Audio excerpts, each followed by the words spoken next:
Yesterday's crypto crash looked like another normal panic event on the surface.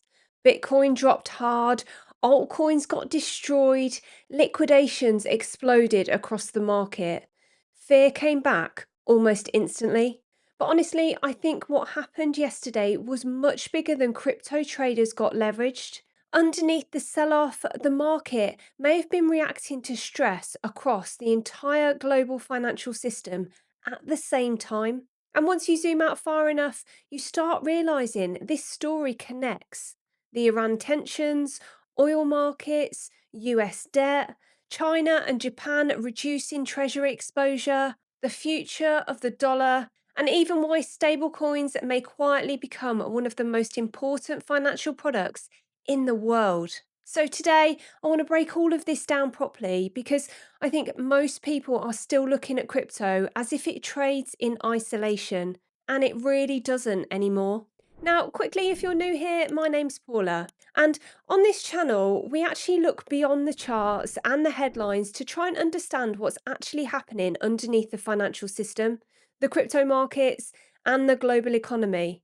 Because increasingly, crypto is no longer just a niche internet market, it's becoming connected to everything. And honestly, I think yesterday proved that perfectly.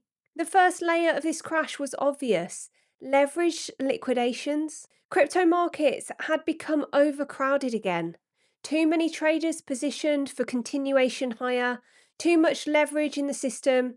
And once Bitcoin lost key support levels, the unwind happened very quickly. Hundreds of millions, potentially over $1 billion, in leverage positions were wiped out in less than 24 hours. And when that happens, markets don't move rationally. They cascade lower as forced selling accelerates the move. But that only explains how the market crashed. It doesn't explain why fear suddenly entered the market so aggressively. And this is where the macro picture becomes really important. At the exact same time crypto was falling, tensions in the Middle East were escalating again. The US introduced fresh sanctions targeting Iranian linked crypto infrastructure, and markets began pricing in the possibility that tensions around the Strait of Hormuz could worsen further. Now, most people might hear that and think, okay, oil might go up. But the consequences are much bigger than that. The Strait of Hormuz is one of the most important trade routes on Earth. A huge percentage of global oil flows through that region. So, if markets start believing there's any serious risk to energy supply, oil prices react almost immediately. And rising oil prices create a chain reaction throughout the entire financial system. Because if oil rises sharply, inflation can rise again. Central banks become more cautious, interest rates stay higher for longer, liquidity tightens, and risk assets suffer. That includes crypto. This is one of the biggest shifts people still haven't fully understood about Bitcoin and crypto markets. Crypto does not primarily trade like an anti establishment hedge anymore during short term market stress. It trades like a global liquidity asset. When liquidity expands, crypto tends to explode higher. When liquidity tightens, crypto becomes extremely fragile. But then there's another layer underneath this story: the bond market. Because while crypto traders were staring at charts yesterday, something much bigger has been developing quietly in the background for months. Countries like China and Japan appear to be gradually reducing exposure to US treasuries. Now, that matters enormously because the entire global financial system is built on the assumption that US debt is the safest and most trusted collateral in the world. For decades, the system worked like this. Countries sold goods, energy, and exports globally, earned US dollars, and then recycled those dollars back into US debt markets. This became known as the petrodollar system. After the US removed the gold standard in the 1970s, America needed another mechanism to maintain global demand for dollars. So oil became the foundation. Oil producing nations largely produced oil in dollars, meaning countries around the world constantly needed dollars to function in global trade. And then those dollars flowed back into US Treasuries, US banks, US markets, and the broader American financial system. That system helped support dollar dominance for decades. But now cracks may slowly be starting to appear. Countries like China, Russia, Iran, and parts of the BRICS alliance have increasingly discussed alternatives to dollar based trade settlement. China has pushed UN based energy deals. Russia moved heavily away from dollar systems after sanctions. Central banks globally have been buying huge amounts of gold. And investors are beginning to ask a very uncomfortable question. What happens if the world slowly becomes less dependent on US debt and dollar settlement over time? Because if foreign demand for treasuries weaken, yields rise, debt becomes more expensive, refinancing becomes harder, and liquidity conditions tighten globally, again, that becomes a problem for speculative assets like crypto. And this is where the story takes a fascinating turn. Because while many people still think crypto threatens the dollar system, parts of crypto may actually be helping save it. This is where stablecoins become incredibly important. Take Tether and Circle.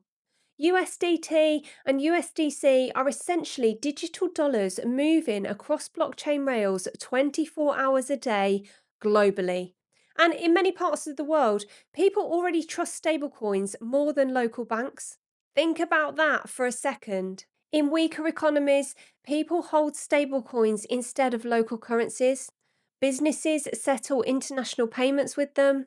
Traders use them as savings accounts, and capital moves globally through blockchain networks instead of traditional banking rails. So, while some countries are trying to reduce dependence on the US dollar, crypto infrastructure may actually be creating a new version of dollar dominance, the crypto dollar system.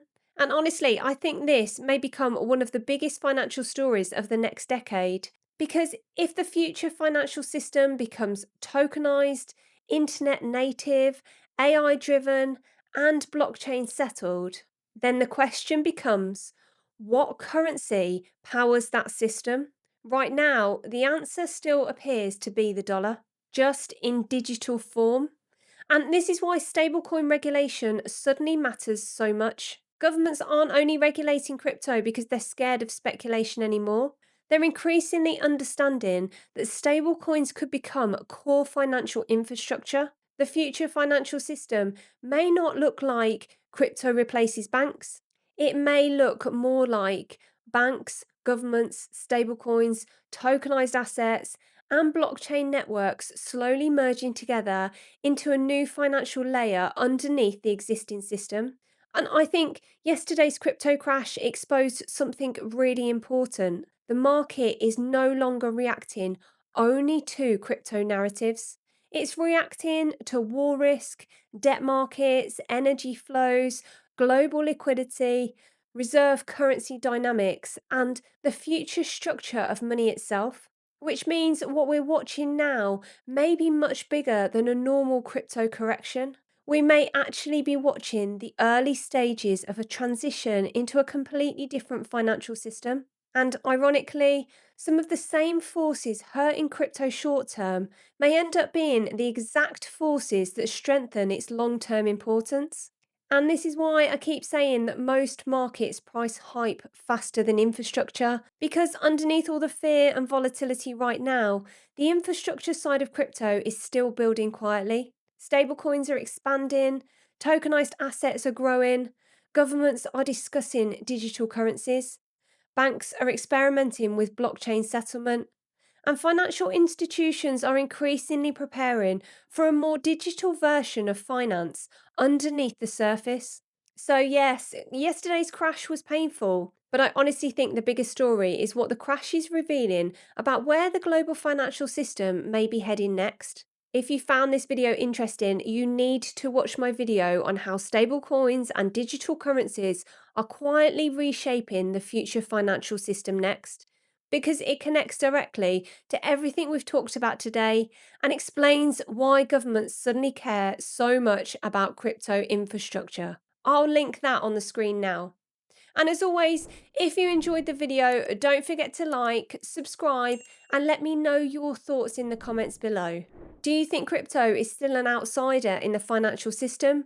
Or do you think it's slowly becoming part of the next version of it? Thank you so much for watching, and I'll see you in the next one.